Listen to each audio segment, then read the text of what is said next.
Hello friends and welcome to visual learning. हमारी electrostatic की journey है जारी और पिछले लेक्चर में हमने कुछ ये चीज़ें सीखी। जैसे हमने देखा कि एरिया जो अब तक हमारे लिए एक स्केलर क्वांटिटी था, यानी जिसको कोई डायरेक्शन नहीं होती, लेकिन अब वो जो एरिया है ज़रूरत पड़ने पे हमें उसे एरिया वेक्टर कहना पड़ेगा, जिसकी डायरेक्शन होगी। डायरेक्शन जो है वो परपेंडिकुलर टू द एरिया होती है। वो बाहर की तरफ भी हो सकता है, अंदर की तरफ भी हो सकता है। For electrostatic purpose will take it outward, because electric field अंदर तो कुछ होती नहीं है, बाहर होती है, जो भी होती है। तो हमारे लिए हमेशा area vector will be pointing outward, इतना एक ध्यान में रखिएगा। ये एक हमने क्वांटिटी देखी। इसके बाद हमने और एक क्वांटिटी देखी, जरा सोचिए, याद कीजिए कौन सी थी। इस डायग्राम को देख के कुछ याद आता है कि देखिए हमने क्या किया था, नंबर ऑफ लाइंस काउंट की किसी पर्टिकुलर एरिया से जब पास होती है, तो अब जितनी भी लाइंस काउंट हुई उसको मैंने गिन लिया और उसको मैंने एक सिंपल नाम दे दिया फ्लक्स, या फिर electric flux denoted by phi. ये क्वांटिटी हमने देखी। आफ्टरवर्ड हमने कैलकुलेशंस भी करके देखे, एक न्यूमेरिकल लिया जिसके अंदर हमने जो सरफेस एरिया था उसको 60 डिग्री पे इंक्लाइन करके एक इलेक्ट्रिक फील्ड में रख दिया, और फिर हमने कोशिश की कि कितनी लाइंस पास होती है इस पर्टिकुलर एरिया में से।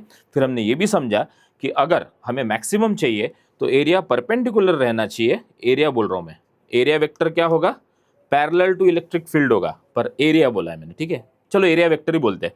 तो ये एरिया वेक्टर है, ठीक है, ये जो दिख रहा है आपको, दिख रहा है क्या, ये एरिया वेक्टर है। Area vector parallel to electric field है, तो हमें मैक्सिमम लाइंस पास होते हुए दिखेगी। और अगर ये परपेंडिकुलर है तो क्या होगा फिर, अगर परपेंडिकुलर है तो वो पास ही नहीं होगा कुछ भी, तो इस केस में दैट विल बिकम जीरो। तो ये थोड़ा सा न्यूमेरिकल आप पीछे भी जाके देख सकते हैं, न्यूमेरिकल हमने सॉल्व किया है डिटेल में। और फिर मैं यहाँ इस पॉइंट तक आ गया था, कहाँ पे, ये पर्टिकुलर डायग्राम पे। तो इसमें क्या था एक्चुअली, मैंने क्या पूछा था, अगर आपको याद होगा तो मैंने बोला था कि अगर आप एक टैप ओपन करो, थोड़ा सा ओपन करना, एकदम मत खोल देना, थोड़ा ओपन करके you have static charge comb या फिर कोई भी एक चार्ज ऑब्जेक्ट लेके इसके पास अगर लेके जाओगे तो ये क्या करेगा, ये पानी को क्या है, बेंड कर देगा, अपनी तरफ अट्रैक्ट करेगा। ऐसा क्यों होता है ये मैंने पिछली बार आपको पूछा था। आप सिर्फ कंघी से नहीं, आप किसी भी चीज़ से कर सकते हो। फॉर एग्जांपल मैंने खुद घर पे ट्राई किया। ओके, मैंने क्या किया, बलून वगैरह थी तो बलून ब्लो करके, मेरी डॉटर है 5 ईयर्स की, उसके बालों में मैंने मस्त उसको रगड़ा और फिर उसको दिखाया, देख मैजिक दिखाता हूँ, और वाटर फ्लो हो रहा था, उसके पास लेके गया तो वाटर बेंड हो गया। उसको बड़ा मजा आया देख के, फिर बोली नहीं मुझे भी करना है, मुझे भी करना है, वो खेलते बैठी। तो कहने का मतलब, आप भी अगर ट्राई करोगे ना इसको, तो 100% आपको ये पक्का दिखेगा। इनफैक्ट अगर कोई भी चार्ज ऑब्जेक्ट है मेरे पास, सपोज ये है, और पानी के पास लेके जाता हूँ तो पानी बेंड हो जाएगा। ये थोड़ा ज़्यादा ही बेंड हो गया है, पर यस, डिपेंड अपॉन दी कितना चार्ज है इसके ऊपर आप देख सकते हो कि कैसे बेंड होता है।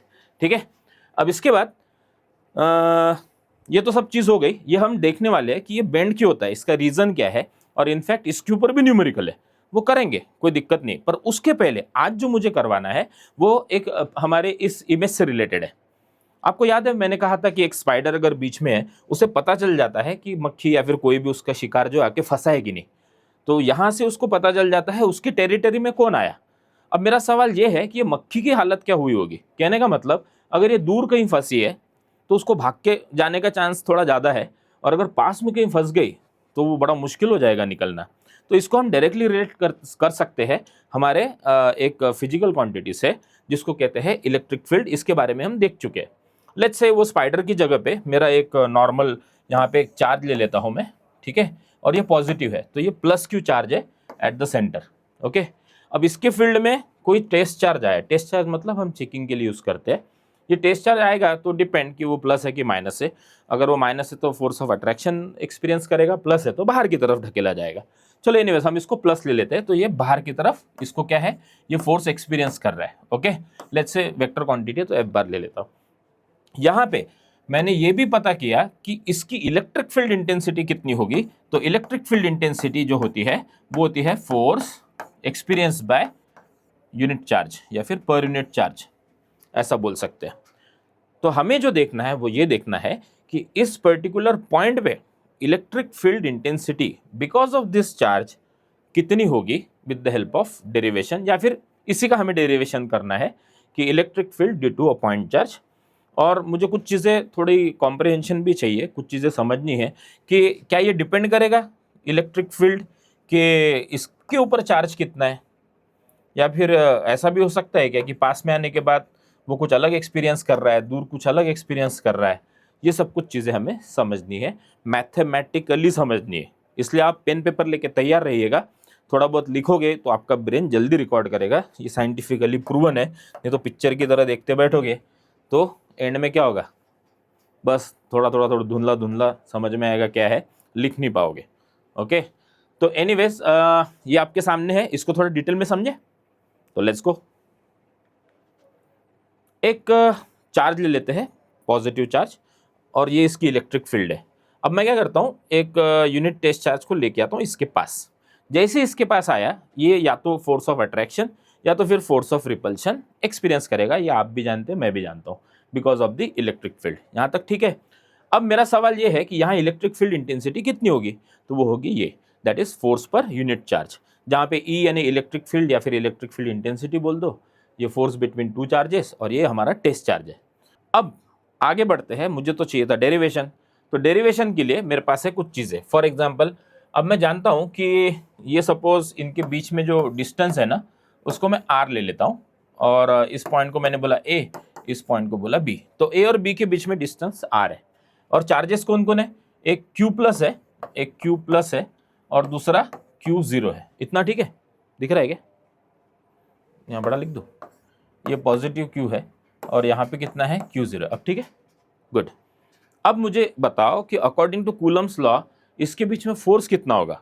मैं ये क्यों पूछ रहा हूँ, ये भी सोचो आप। देखिए, इलेक्ट्रिक फील्ड इंटेंसिटी क्या होती है, इलेक्ट्रिक फील्ड इंटेंसिटी होती है force experienced per unit test charge, या फिर पर यूनिट चार्ज बोल लो। तो मुझे एक बार तो लगेगा ना, तो मुझे क्या करना है फिर, अकॉर्डिंग टू कौन, कूलम्स लॉ, क्या लिखना पड़ेगा, अकॉर्डिंग टू कूलम्स लॉ क्या लिखना पड़ेगा, फोर्स एक्सपीरियंस। पहले मैं बिना वेक्टर का लिखता हूँ, आसान जाएगा। देखो, आपके ऊपर है, आपको 1/4πε0 लेना है कांस्टेंट, तो वो ले सकते हो। आपको इजी चाहिए के लिखना है तो के भी लिखो, पर आदत रहेगी तो अच्छा रहेगा पूरा लिखने का, 1/4πε0।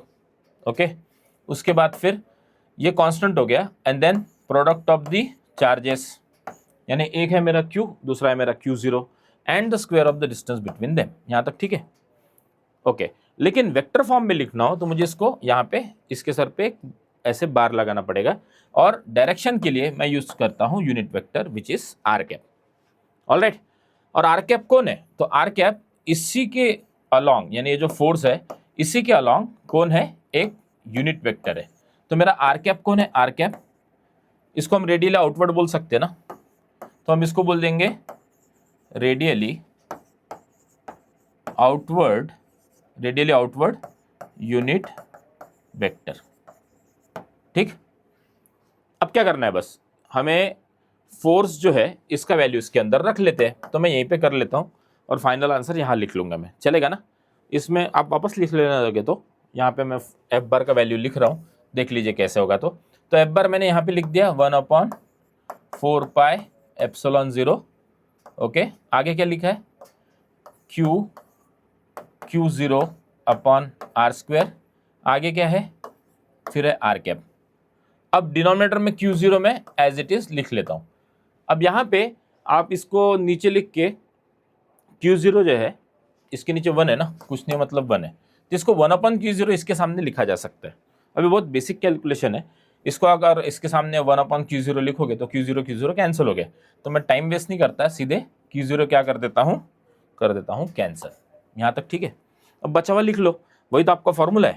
तो आपके पास जो इलेक्ट्रिक फील्ड इंटेंसिटी रहेगी ड्यू टू पॉइंट चार्ज, वो क्या होगा, that will be equal to, ऊपर कौन बचा है भाई, 1 है, q है, तो ठीक है, इसको 1/4πε0 अलग ही रख लेते, टेंशन नहीं चाहिए। 1/4πε0, आपको k लिखना है, k लिख लेना। उसके बाद ये तो हो गया, इसका काम हो गया। कौन बचा है फिर, इधर q बचा है, नीचे तो कुछ नहीं बचा, लिखने की जरूरत नहीं। हाँ, यहाँ पे आर स्क्वायर है, वो मैं एक ले लेता हूँ, और फिर आखिरी में है एक r cap. This is the derivation for the electric intensity due to a point charge, जो कि आपके सामने लिखी है। यहाँ तक ठीक है, नोट डाउन कर लीजिए, करना है तो स्क्रीनशॉट ले लीजिए, जो भी आपको ठीक लगे। एनीवेज, अगर इतना हो चुका है तो इसमें हम बढ़ते हैं आगे। स्लो कर लीजिए, पॉज कर लीजिए, जैसा आपको ठीक लगे। तो आगे हम क्या करते हैं कि हमें तो पता चल गया है ई बार जो है उसका डेरिवेशन, उसका फॉर्मूला मुझे पता चल चुका है। अब हम एक काम करते हैं, एक न्यूमेरिकल ले लेते हैं, एक न्यूमेरिकल ले लेते हैं। और जो न्यूमेरिकल है वो है कुछ इस तरीके से। देखिए अभी मैं आपके सामने एक न्यूमेरिकल रखने जा रहा हूँ जिसको हमें करना है सॉल्व। तो मुझे कुछ और बताना था, एक चीज़ बता देता हूँ। हाँ, एक चीज़ ऐसी है कि ये जो ई बार है इसका है फॉर्मूला 1/4πε0 Q/r² r कैप। इसमें आपने देखा क्या, इसमें दूर दूर तक Q0 है ही नहीं। यानी ये एक बात तो फिक्स है कि ई जो है ये कभी दूसरे पे डिपेंड नहीं करता। अपन दूसरे के भरोसे नहीं रहने का, लाइफ में खुद का काम खुद करने का। तो चार्ज का भी ऐसा ही है, वो अपनी जो आजू बाजू की जगह मॉडिफाई करेगा, वो किसी और के भरोसे नहीं करेगा, वो अपना खुद का जगह मॉडिफाई करेगा और अपना इफेक्ट दिखाएगा। तो यहाँ पे कोई अगर पॉजिटिव टेस्ट चार्ज आ रहा हो या फिर कोई भी धुरंधर आ रहा हो, उसको कोई लेना देना नहीं है, वो डिपेंड नहीं करता। तो इलेक्ट्रिक फील्ड इंटेंसिटी जो रहेगी वो दूसरे के ऊपर डिपेंड नहीं करेगी। हाँ, वो इसके ऊपर डिपेंड कर रहा है, वो खुद का चार्ज कितना है उस पर भी डिपेंड कर रहा है। तो r² पे डिपेंड कर रहा है। इसका मतलब क्या हुआ कि अगर मैं इसका ग्राफ बनाऊं, अगर मैं यहाँ पे E ले लेता हूं, यहाँ पे r² ले लेता हूं, तो जैसे जैसे मेरा r चेंज होगा, अगर मेरा r चेंज होता है तो r² होने की वजह से डिनोमिनेटर में वैल्यू कुछ ज़्यादा ही बढ़ जा रही है। अगर वैल्यू ज़्यादा बढ़ गई इसका मतलब ये थोड़ा ज़्यादा ही कम हो रहा है। और ऐसे रिलेशन को हम इस तरीके से दिखा सकते हैं। यहाँ पे r² की जगह पे r ही रहने दो, ठीक है। सो दिस ग्राफ इंडिकेट्स कि r के साथ e जो है वो एक कर्व, ऐसा पैराबोलिक नेचर का होता है। ये भी आप नोट डाउन कर लीजिएगा। ओके, तो अब मैं फटाफट न्यूमेरिकल पे आ जाओ फिर। तो हम एक ले लेते हैं न्यूमेरिकल। अब है हमारा न्यूमेरिकल का टाइम, ये है हमारा न्यूमेरिकल जोन और आपके सामने है न्यूमेरिकल, एक सिंपल सा न्यूमेरिकल। देखिए आप इसको क्या कहता है example. A point charge of 2 microcoulomb is placed at A, what is the electric field at point B at a distance of 0.2 metre from A. ये वो पहली चीज पूछ रहा है। दूसरा क्या है, if a point charge of +10 nanocoulomb is placed at B, find the force acting on it. तो फोर्स भी पता करना है। तो हम डेरिवेशन तो देख चुके हैं, अभी हम इसके ऊपर देखते हैं एक न्यूमेरिकल। पर उसके पहले मैं कुछ चीज़ें आपको बताना चाहता हूँ, न्यूमेरिकल पहले समझाना चाहता हूँ। तो यहाँ देखिए, तो जैसा कि आप देख पा रहे हैं कि अ पॉइंट चार्ज ऑफ कुछ तो कूलम दिया है एट ए। तो मैंने एक पॉइंट ले लिया ए जहाँ पे 2 माइक्रो कूलम ये चार्ज रखा हुआ है। फिर बोलता है what is the electric field at point B, B point है, at a distance of 0.2 metre, यानी बी पॉइंट जो है वो 0.2 मीटर दूर है। वो पूछ रहा है कि यहाँ पे इलेक्ट्रिक फील्ड निकालिए, यानी कि हमें यहाँ पे फाइंड क्या करना है, ई। अब ये बार देने की जरूरत नहीं है क्योंकि वो सिर्फ मैग्नीट्यूड मांग रहा है, तो छोड़ दो इसको, सिर्फ ई फाइंड करेंगे यहाँ तक, ठीक। अब दूसरा देखो, ये हो गया पहला क्वेश्चन। दूसरा बोलता है if point charge of +10 nanocoulomb is placed at B, यानी अगर मैं यहाँ पे +10 नैनोकूलम रख लेता हूँ तो find the force acting on it. तो वो पूछ रहा है कि अब इस केस में आप फोर्स निकालो। ये समझ में आया? तो हमें दो चीज़ें फाइंड करनी है। अब मैं इसके पहले भी समझा चुका हूँ कि कूलम जो है ये बहुत बड़ा यूनिट है, इट्स अ ह्यूज यूनिट। तो हम यूजुअली छोटे छोटे फॉर्म में लेते हैं, जैसे 2 माइक्रो कूलम हो गया, 10 नैनो कूलम हो गया। तो आपको इसका कन्वर्जन पता होना चाहिए। तो मैं आपको कन्वर्जन दे रहा हूँ, आप लिख लीजिए। अगर मैं बोलता हूँ लेट्स से 1 माइक्रो कूलम, तो इसका मतलब होगा 1 × 10⁻, गेस कीजिए कितना होगा, कर लिया, 10⁻⁻6 कूलम होगा। करेक्ट है, अगर आपने -6 बोला होता। और नैनो कूलम रहा तो क्या होगा फिर, ओके। तो 1 × 10⁻⁻9 कूलम। आई होप आपने सही गेस किया है। तो ये अगर आपको पता है, और फिर अगर मैं 2 लेता हूँ, 10 लेता हूँ, तो यहाँ सिर्फ 1 की जगह पे 2, 10 ऐसा लिख लेना। अगर ये समझ चुका होगा तो आइए इसको हम स्टेप बाय स्टेप सॉल्व करते हैं। तो let's go for it in a step by step manner. Step by step, ये रहा step by step. Step by step यहाँ नहीं है, स्टेप बाय स्टेप यहाँ है। तो ये है मेरा एग्जाम्पल, ये आपको मैं समझा चुका हूँ अच्छे से। अब हम फोकस करेंगे इस प्रॉब्लम के सॉल्यूशन पे, एक बार देख लीजिए चाहिए तो। हो गया, अब मैं इसको साइड में रख रहा हूँ।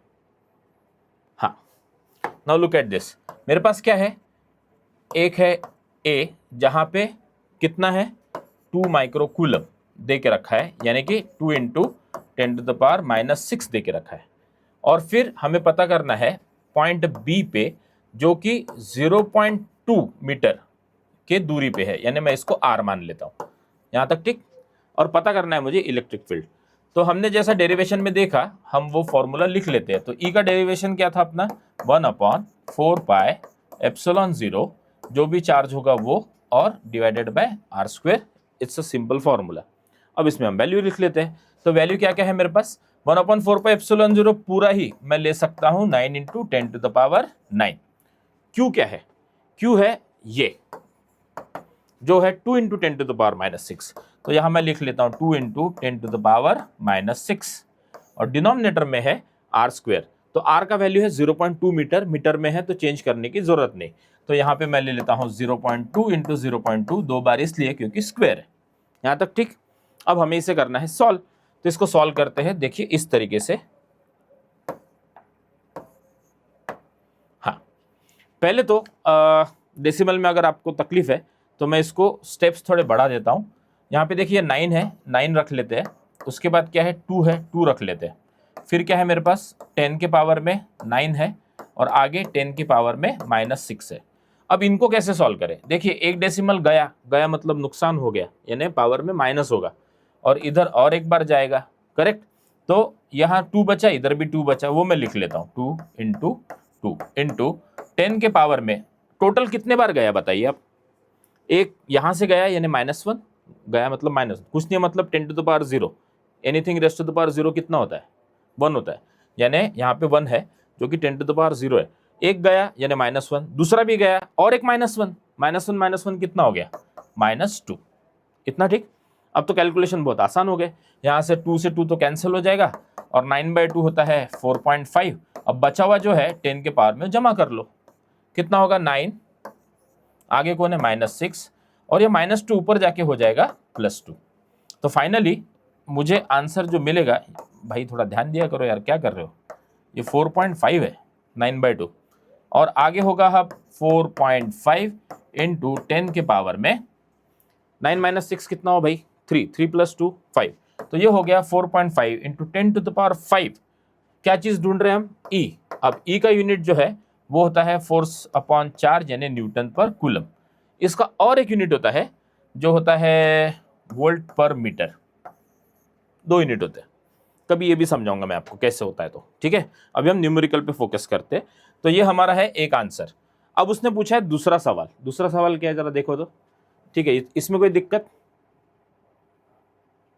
ये आपके सामने है न्यूमेरिकल, देख लीजिए, स्क्रीनशॉट लेना है स्क्रीनशॉट ले लीजिए, और आ जाते हैं अब दूसरे पार्ट पे।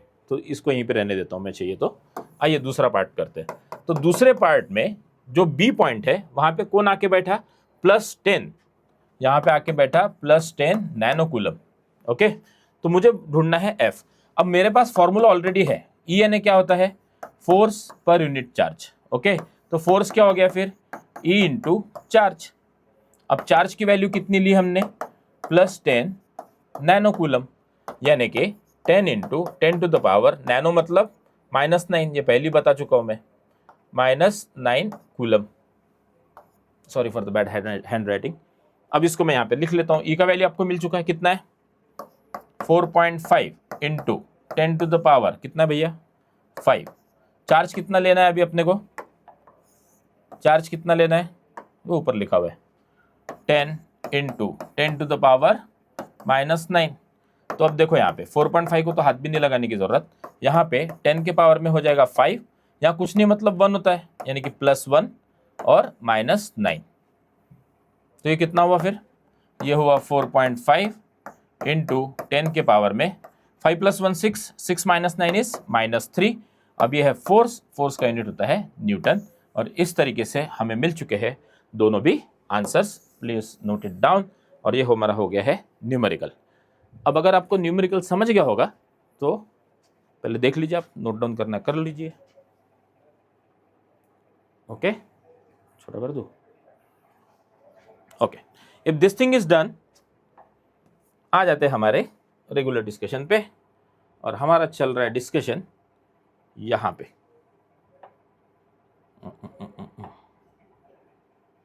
हाँ, तो हमारा हो चुका है सॉल्व ये न्यूमेरिकल। अब चूंकि हमारा वो न्यूमेरिकल हो गया है, हमारा एक डेरिवेशन लेना था वो भी हो चुका है, अब मैं अपने मेन मुद्दे पे आ सकता हूँ कि पानी बेंड क्यों होता है। जैसे कि मैंने बोला, मैंने घर पे भी ट्राई करके देखा, बलून लिया मेरी डॉटर के सर में, उसको मस्त घिस के उसको भी एक्सपेरिमेंट करके दिखाया, वो भी बहुत खुश हो गई। वो बोले अरे मुझे भी करना है, मुझे भी करना है, ये मैं आपको बता चुका हूँ। वैसे आप भी ट्राई करके देखो, और इसका हम जवाब ढूंढेंगे अगले लेक्चर में कि ऐसा क्यों होता है, with one ultimate thing which will help you in coming future also. तो कैसा लगा हमारा आज का ये वीडियो? अगर आपको इसी तरीके से high quality animations along with numericals and notes, everything under one roof चाहिए, तो हमारी वेबसाइट visuallearning.in को विजिट करना ना भूलिएगा। मिलते हैं वहीं पे।